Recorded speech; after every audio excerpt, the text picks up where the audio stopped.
Hey everybody, according to the Central Electric Authority of India, get this, by 2030, that's the year 2030, 50% of power will come from coal and not renewables, even though there's been an uptick in renewables.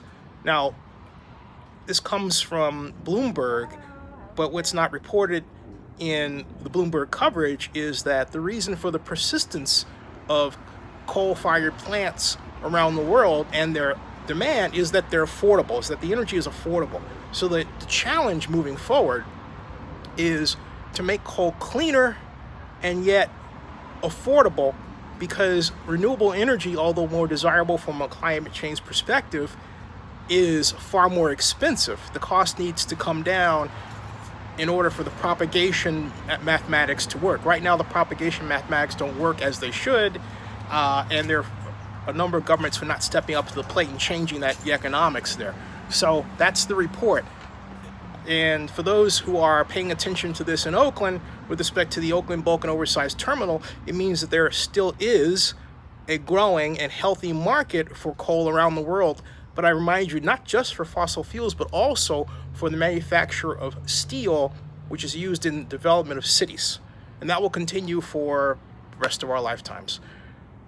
Subscribe to Zenny62. Oh, and something else to remember, that the global warming problem is easy to understand from this perspective. What happens if you and I are in a room like this one, just the two of us? There's air conditioning, it's pretty cool. But then what happens when you add about 200 people and the same power of air conditioning? It starts to get hot. Well, that's really what's going on with the Earth, but no one wants to talk about the overpopulation problem that we're facing.